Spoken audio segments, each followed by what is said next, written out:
નમસ્કાર નમસ્કાર નમસ્કાર વિદ્યાર્થી મિત્રો, સ્વાગત છે આપનું માસ્ટર ઓફ બોટાદ યુટ્યુબ ચેનલમાં। વિદ્યાર્થી મિત્રો, વિજ્ઞાનની અંદર પ્રકાશ, પરાવર્તન અને વક્રીભવન પાઠ અંતર્ગત ઉદાહરણ નંબર 3 અને 4 જે લેન્સ વિશે છે। મિત્રો, લેન્સ વિશેના ઉદાહરણની અંદર આપણે આજે ગણતરી કરી, એનો મોટવણીની ગણતરી કરશું, લેન્સનું સૂત્ર વાપરશું, બરોબર, અને આપણે એનો જવાબ લાવશું।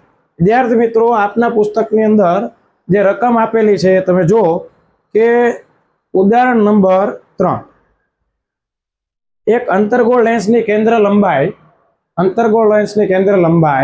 -15 સેન્ટીમીટર છે અને લેન્સથી કેટલા અંતરે વસ્તુને રાખવી જેથી કરીને પ્રતિબિંબ જે છે એ 10 સેમી ઉપર તમને દેખાય।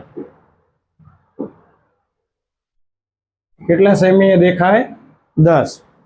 તો વિદ્યાર્થી મિત્રો, આપણે હવે લેન્સના સૂત્રની મદદથી વસ્તુ જે છે એની માટે જે પોઝિશન છે, એનું વસ્તુનું અંતર છે એ આપણે મેળવીશું, બરોબર। તો સૌ પ્રથમ આપણે વિદ્યાર્થી મિત્રો રકમ તમે વાંચી લીધી હશે, ત્યારબાદ લેન્સનું સૌ પ્રથમ સૂત્ર આપણે લખતા પહેલા જે માહિતી આપી છે, કયો લેન્સ આપ્યો મિત્રો પહેલા તમારે યાદ રાખો, અંતર્ગોળ લેન્સ। કયો છે? અંતર્ગોળ। તો અંતર્ગોળ લેન્સ વિદ્યાર્થી મિત્રો જ્યારે તમને આપ્યો હોય તો એની કેન્દ્ર લંબાઈને ઋણ લેવામાં આવે છે, યાદ રાખી લેજો। ગઈ વખતે લેક્ચરમાં આપણે કીધેલું છે, અગાઉના લેક્ચર ના જોયા હોય તો જોઈ લેજો। તો અંતર્ગોળ લેન્સની અંદર કેન્દ્ર લંબાઈ કેવી લેવામાં આવે છે? ઋણ લેવામાં આવે છે।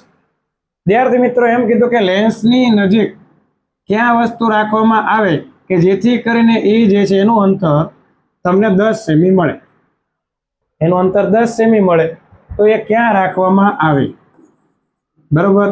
તો વિદ્યાર્થી મિત્રો, તમારે વસ્તુ અંતર ગોતવાનું છે। તો લેન્સના સૂત્ર મુજબ 1/v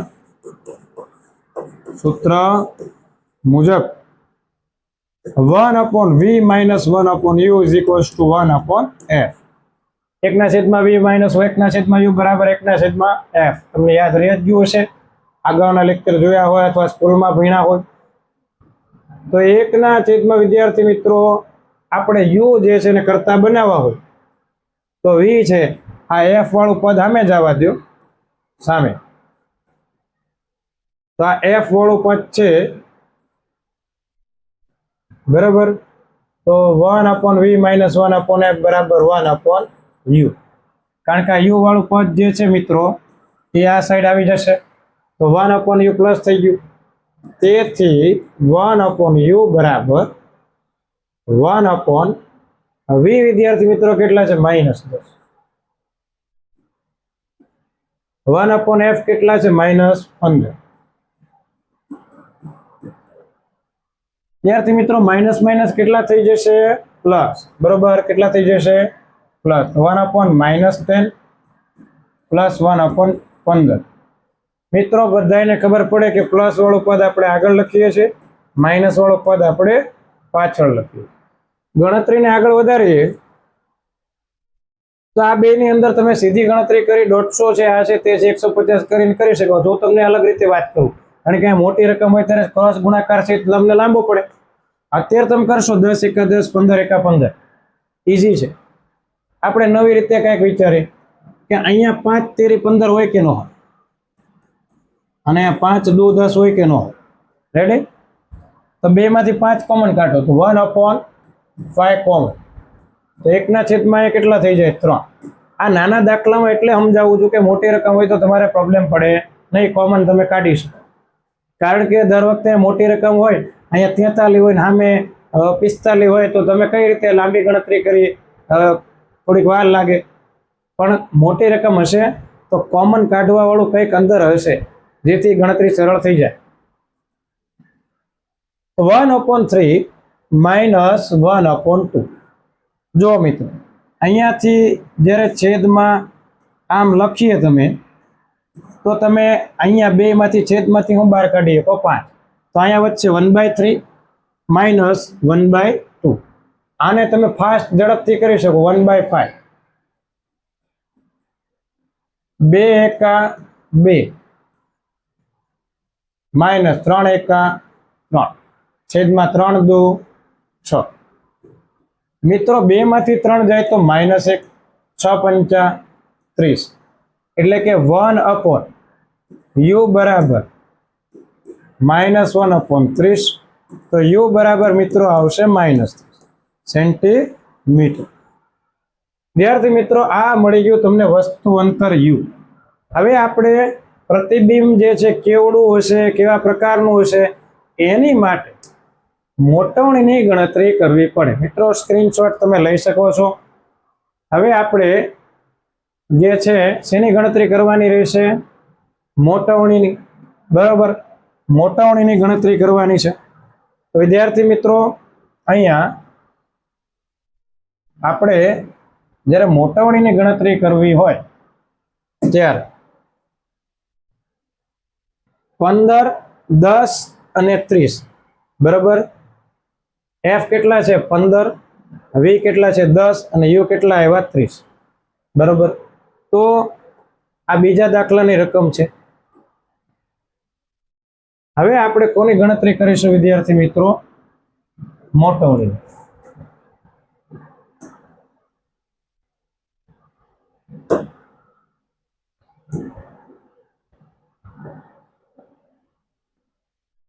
આને થોડુંક આપણે નાનું કરી દઈએ જેથી કરીને તમને વધુ ગણતરીઓ અહીંયા કરાવીશું। વિદ્યાર્થી મિત્રો સૌપ્રથમ આપની બુકમાં એવું પણ લખ્યું છે કે પ્રકાર એની સાઇઝ માપ એ જે છે તમારે એને બતાવવાની છે। જો રકમની અંદર તમે વાંચશો તો પ્રકાર સાઇઝ અને માપ વિશે આપણે એને માહિતી આપવાની છે। વિદ્યાર્થી મિત્રો આનું જે સૂત્ર જે છે મોટવણીનું v/u પુસ્તકમાં તમે જુઓ સૂત્ર હશે v/u બરાબર। હવે આપણને ઊંચાઈ આપેલી છે ઊંચાઈ આપેલી નથી તો આપણે મોટવણી ગોતવી હોય તો v ના છેદમાં u। તો v કેટલા આવ્યા વિદ્યાર્થી મિત્રો v આપણને કેટલા આપ્યા છે -10 સેન્ટીમીટર u -30 આવ્યા સેન્ટીમીટર 0 માઇનસ કટ 0 0 ગુજરી ગયા 1/3 એટલે કે 0.33 આ આવ્યો પ્લસ જવાબ। તો મોટવણી વિદ્યાર્થી મિત્રો 1 કરતા નાની આવી મોટવણી જે છે એનું માન 1 કરતા નાનું તો પ્રતિબિંબ હશે વિદ્યાર્થી મિત્રો એ કેવું હશે નાનું હશે કેવું હશે નાનું હશે બરાબર। પ્રતિબિંબ કેવું હશે નાનું હશે। અને બીજું સૂત્ર આપણે લખીએ છીએ h' ના છેદમાં h બરાબર।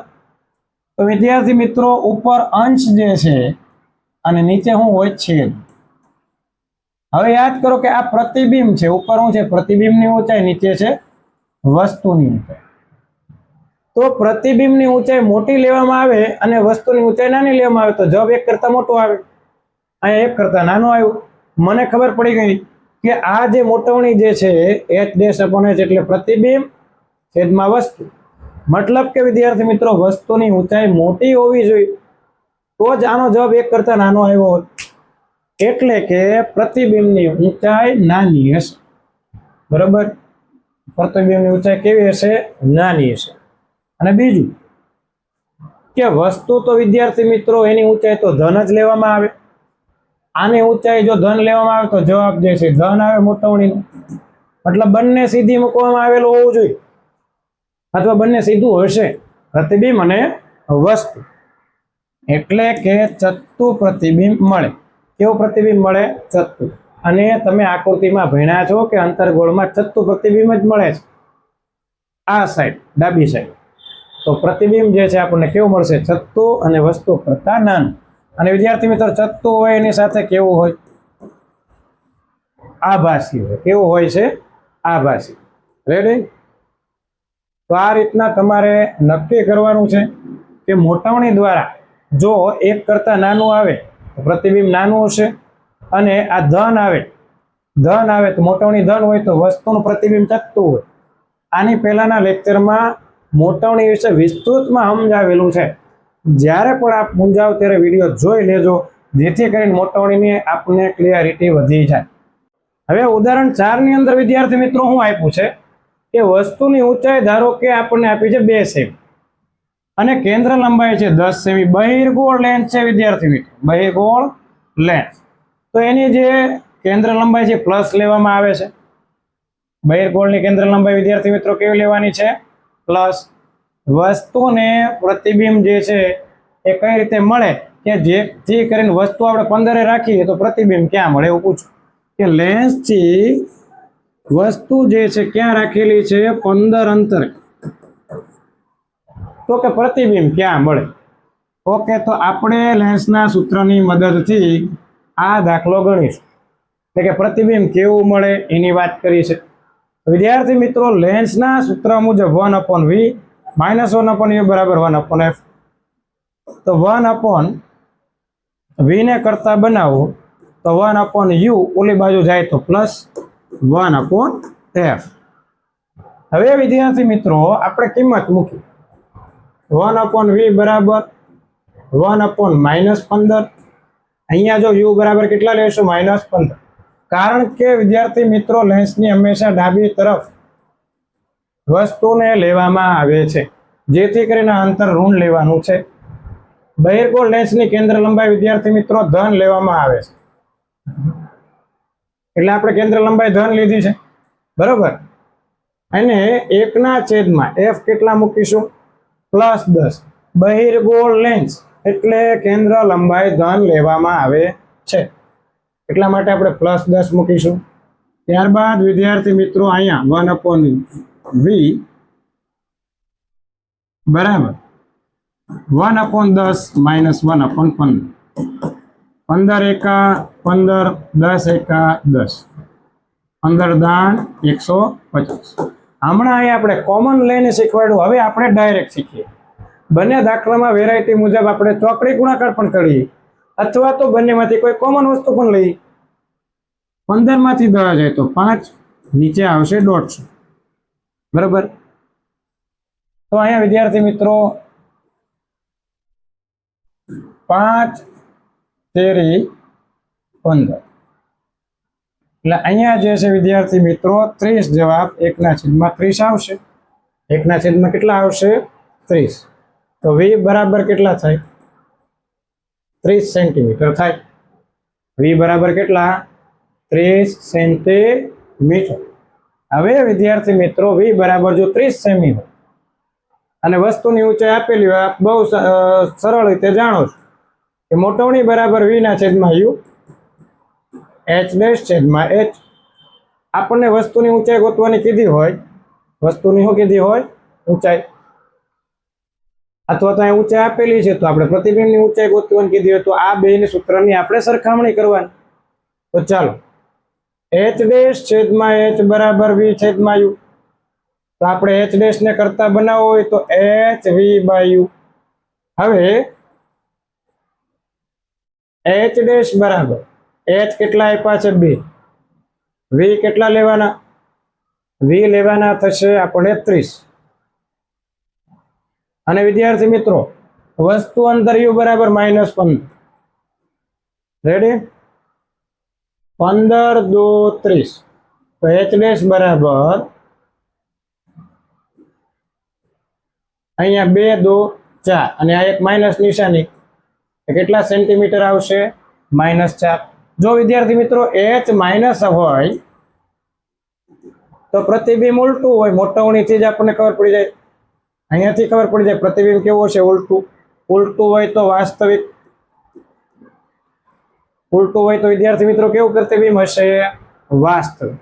અને બીજું, જો તમારે મોટવણીની ગણતરી કરવી હોય, જો તમારે મોટવણીની ગણતરી કરવી હોય તો પણ તમે દર્શાવી શકો છો. દાખલા તરીકે m બરાબર h'/h. ચાલો h' આવ્યા છે -4. h જે છે ઊંચાઈ હતી વસ્તુની 2 + 2, તો 2 × 2 = 4. એટલે મોટવણી બરાબર મિત્રો -2 આવે. તો અહીંથી તમને પ્રતિબિંબ વિશે માહિતી મળે છે. જો m ઋણ મળે તો પ્રતિબિંબ ઉલટું હોય, અને ઉલટું હોય તો વાસ્તવિક હોય. રેડી? જો પ્રતિબિંબ ઉલટું તો વાસ્તવિક. હવે મિત્રો બીજું એ કે માનાંક એમ એટલે માત્ર મૂલ્ય દેખને કા, નિશાની દેખને કા નહીં. તો કે એમ જે છે માનાંક એટલે માઇનસ કે પ્લસ નિશાની ન જોઈએ, ખાલી બગડો જો. એક કરતા મોટો કે નાનો, તો કે એમ છે બગડો બરાબર 2 એ એક કરતા કેવો કહેવાય? મોટો કહેવાય. એટલે બગડો જે છે માત્ર માઇનસ જોવાનું નહીં. માઇનસ થી ખબર પડે કે ઉલટું છે, ઊંધું છે. માઇનસ હોય તો ઉલટું ને પ્લસ આવે તો ચત્તું.